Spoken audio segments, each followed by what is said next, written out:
Hello, Emily and Mara.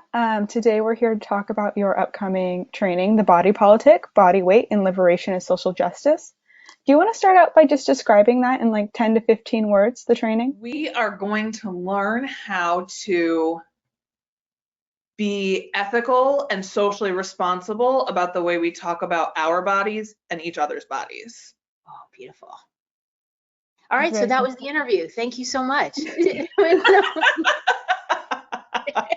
I mean, I think that nails it. I think that I'm not going to be as good about being quite so concise. I think that what's so exciting about this and what I feel so both nervous and passionate about is that this is a way of talking about social justice through the lens of body size and the notion of that being something that a lot of people have internalized, and that sizeism is something that we have internalized and that has shamed us and that has made us small. And what can we do about that? And so I think that this training is a process of kind of facing and excavating the history of that war on our bodies, and coming at it from socioeconomic, racial, gender, ability perspectives, but also then honestly getting really personal in, I think, our hopes that that whomever leaves this training, whomever attends this training leaves feeling a little bit stronger in their own ability to be a warrior and an advocate for their own body, and then therefore a warrior and an advocate for their clients' bodies. So what in your work brought you to this training? What specifically do you think gives you expertise in this matter? Sure, I'll go. So I work in eating disorder treatment and am a fat queer person, and have experienced both as a human being in the world and through the lens of being a therapist to my clients, how much our bodies is used, whether it's as currency, as our value, the way that people see us, the way that people treat us. We know right now, right, with the Black Lives Matter movement and the murder of people that are trans and people of color, how much our bodies are demonized and weaponized against us. And through my own work with my clients and then my own work personally, I realized that if I wasn't able to dismantle that for myself, I couldn't dismantle that for other people. And if I can dismantle it for myself and other people, I can dismantle the system and our bodies can finally get the respect that they deserve.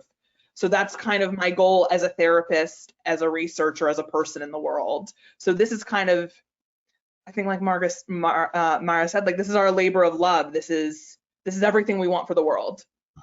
Yeah. And I think part of what I'm excited about with this training is that it goes to a very personal place for me. I was the first daughter of a mom who was very, very not okay with her own body. And starting, I think, when I hit puberty, she started to really viciously pick on my body. And it was, I think, really the first place of shame for me, and the greatest one. And at the same time, food became something that was Technicolor joy and security blanket and self-medication and the only way that I knew in a lot of ways to soothe myself. And so by the time I got to college, I had a full-blown eating disorder, mostly a binge eating disorder. And I will just say that in some ways, the one grace for me, I went to Brown University, so there were a lot of weirdos there anyway, and I say that with the greatest amount of love. And I also I came out to myself and joined the queer community as well, although in 1990 we didn't call it that. Anyway, and saw that different kinds of bodies could be celebrated, and saw that the war that I was waging against my own body didn't have to be how it was. And so joined something called Body Image Awareness Week in college that really, Em and I were just talking about this morning, having an opportunity to talk about why I hated my body so much and how my body felt about being hated so much, and then kind of figuring out how to liberate myself from that. And I'll be totally honest. I mean, I'm coming into this training knowing that this is something with which I still struggle every day.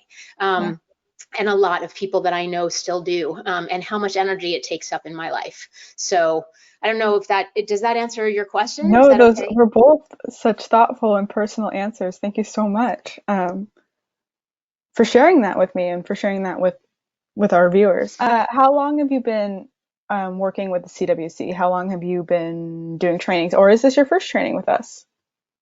I could take that one first if you want. I have had the honor of working with the Connecticut Women's Consortium for, I think, and Emily, you may have to verify this, but I think 7 or 8 years. Amazing. It's been a while, and um, Colette Anderson is one of my heroes. She is, I think, one of the people on this earth who puts her money where her mouth is with regard to really Mhm. supporting women and championing women. And she has been a champion for me. And with every topic, and I mean, Shannon Perkins is just in the right place too. Like, I just feel like with everyone that's been added to the team, it's gotten stronger and stronger. And I've been given this opportunity to grow from doing kind of general diversity trainings, which I still adore, and LGBTQ trainings, and a bunch of other work. It's what I do full time with Mhm. my agency, Talking Changes. But then I had this idea about doing this training around body liberation, and Colette put me in touch with them, and that was just one of the best collaborations I've ever experienced. So yeah, so I think it's going on 6 or 7 or 8 years. And Emily?